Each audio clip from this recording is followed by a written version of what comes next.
Thanks for joining me through another reading in the Bible in chronological order. We're in Leviticus chapter 11 in the Christian Standard Bible today. The Lord spoke to Moses and Aaron.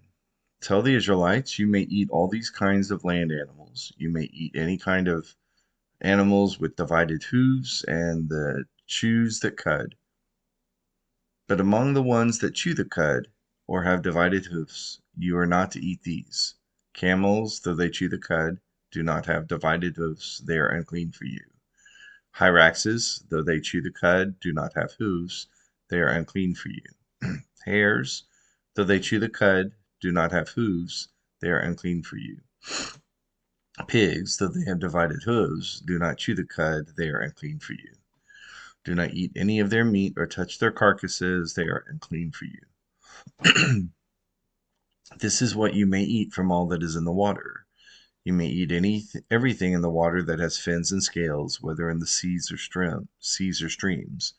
But these are to be abhorrent to you. Everything in the seas or streams that does not have fins and scales among all the swarming things and other living creatures in the water, they are to remain abhorrent to you. You must not eat any of their meat, and you must abhor their carcasses. Everything in the water that does not have fins and scales will be abhorrent to you. You are to abhor these birds. They must not be eaten because they are abhorrent. Eagles, bearded vultures, Egyptian vultures, kites, any kind of falcon, every kind of raven, ostriches, short-eared owls, gulls, any kind of hawk, little owls, cormorants, long-eared owls, barn owls, eagle owls, ospreys, storks, any kind of heron, hoopoes, and bats. All winged insects that walk on all fours are to be abhorrent to you. But you may eat these kinds of all the winged insects that walk on all fours. Those that have joined legs above their feet for hopping on the ground, you may eat these. Any kind of locust, katydid, cricket, and grasshopper. All other winged insects that have 4 feet are to be abhorrent to you. These will make you unclean. Whoever touches their carcasses will be unclean until evening, and whoever carries any of their carcasses is to wash his clothes and will be unclean until evening. All animals that have hooves, but do not have a divided hoof, and do not chew the cud, are unclean to you. Whoever touches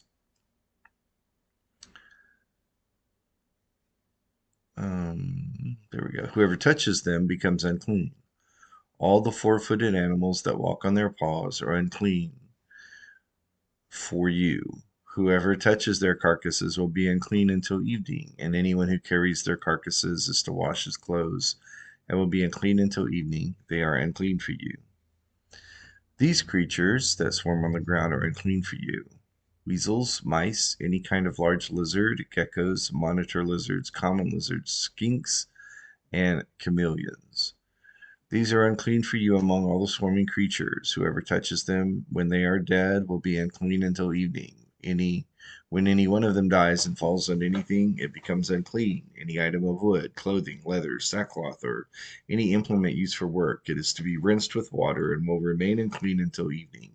Then it will be clean. If any of them falls into any clay pot, everything in it will become unclean. You are to break it. Any edible food coming into contact with that unclean water will be unclean, and any drinkable liquid in any container will become unclean. Anything one of their carcasses falls on will become unclean. If it is an oven or stove, it is to be smashed. It is unclean and will remain unclean for you. The spring or cistern containing water will remain clean, but someone who touches a carcass in it will become unclean. If one of their carcasses falls on any seed that is to be sown, it is clean. But if water has been put on the seed, and one of their carcasses falls on it, it is unclean for you. If one of the animals that you use for food dies, anyone who touches its carcass will be unclean until evening. Anyone who eats some of its carcass is to wash his clothes and will be unclean until evening. Anyone who carries its carcass must wash his clothes and will be unclean until evening. All the creatures that swarm on the earth are abhorrent. They must not be eaten. Do not eat any of their creatures that swarm on the earth. Anything that moves on its belly or walks on all fours or on many feet, for they are abhorrent. Do not become contaminated by any creature that swarms. Do not become unclean or defiled by them. For I am the Lord your God. So you must consecrate yourselves and be holy, because I am holy. Do not defile yourself by any swarming creature that crawls on the ground, for I am the Lord, who brought you up out of the land of Egypt to be your God. So you must be holy, because I am holy. And this is the law concerning animals, birds, all living creatures that move in the water, and all creatures that swarm on the ground, in order to distinguish between the clean and the unclean, between the animals that may be eaten and those that may not be eaten. Leviticus chapter 12. The Lord spoke to Moses, "Tell the Israelites, when a woman becomes pregnant and gives birth to a male child, she will be unclean 7 days, as she is during the days of her menstrual impurity. The flesh of his foreskin must be circumcised on the 8th day. She will continue in purification from her bleeding for 33 days. She must not touch any holy thing or go into a sanctuary until completing her days of purification. But if she gives birth to a female child, she will be unclean for 2 weeks, as she is during her menstrual impurity, and she will continue in purification until her bleeding for 66 days. When her days of purification are complete, whether for a son or daughter, she is to bring to the priest at the entrance to the tent of meeting a year-old male lamb for a burnt offering, and a young pigeon or a turtle dove for a sin offering. He will present them before the Lord and make atonement on her behalf. She will be clean from her discharge of blood. This is the law for a woman giving birth, whether to a male or female. But if she doesn't have sufficient means for a sheep, she may take 2 turtle doves or 2 young pigeons, one for burnt, one for the other, and the other for a sin offering. Then the priest will make atonement on her behalf, and she will be clean. Leviticus chapter 13. And the Lord spoke to Moses and Aaron, "When a person has a swelling, scab, or spot on the skin of his body, and it may be a serious disease on the skin of the body, he is to be brought to the priest Aaron or to one of his sons, the priests. The priest will examine the sore on the skin of his body. If the hair in the sore has turned white, and the sore appears to be deeper than the skin of his body, it is in fact a serious skin disease. After the priest examines him, he must pronounce him unclean. But if the spot on the skin of his body is white and does not appear to go deeper than the skin, and the hair in it has not turned white, the priest will quarantine the stricken person for 7 days. The priest will then re-examine him on the 7th day. If he sees that the sore remains unchanged and has not spread on the skin, the priest will quarantine him for another 7 days. The priest will examine him again on the 7th day. If the sore has faded and has not spread on the skin, the priest is to pronounce him clean. It is a scab. The person is to wash his clothes and will become clean. But if the scab spreads further on his skin after he has presented himself to the priest for his cleansing, he is to present himself again to the priest. The priest will examine him, and if the scab has spread on the skin, then the priest must pronounce him unclean. He has a serious skin disease. When a case of serious skin disease may have developed on a person, he is to be brought to the priest. The priest will examine him. If there is a white swelling on the skin that has turned the hair white, and there is a patch of raw flesh in the swelling, it is a chronic serious disease on the skin of his body, and the priest must pronounce him unclean. He need not quarantine him, for he is unclean. But if the skin disease breaks out all over the skin, so that it covers all of the skin of the stricken person from his head to his feet, so far as the priest can see, the priest will look, and if the skin disease has covered his entire body, he is to pronounce the stricken person clean. Since he has totally turned white, he is clean. But whenever raw flesh appears on him, he will be unclean. When the priest examines the raw flesh, he must pronounce him unclean. Raw flesh is unclean. This is a serious skin disease. But if the raw flesh changes and turns white, he is to go to the priest. The priest will examine him, and if the sore has turned white, the priest must pronounce the stricken person clean. He is clean. When a boil appears on the skin of someone's body and it heals, and a white swelling or a reddish white spot develops where the boil was, the person is to present himself to the priest. The priest will make an examination. And if the spot seems to be beneath the skin and the hair in it has turned white, the priest must pronounce him unclean. It is a case of serious skin disease that is broken out in the boil. But when the priest examines it, if there is no white hair in it, and it is not beneath the skin but is faded, the priest will quarantine him 7 days. If it spreads further on the skin, the priest must pronounce him unclean. It is in fact a disease. But if the spot remains where it is and does not spread, it is only the scar from the boil. The priest is to pronounce him clean. When there is a burn on the skin of one's body produced by fire, and the patch made raw by the burn becomes reddish white or white, the priest is to examine it. If the hair in the spot has turned white, and the spot appears to be deeper than the skin, it is a serious skin disease that is broken out in the burn. The priest must pronounce him unclean. It is a serious skin disease. But when the priest examines it, if there is no white hair in the spot, and it is not beneath the skin but is faded, the priest will quarantine him 7 days. The priest will re-examine him on the 7th day. If it has spread further on the skin, the priest must pronounce him unclean. It is in fact a case of serious skin disease.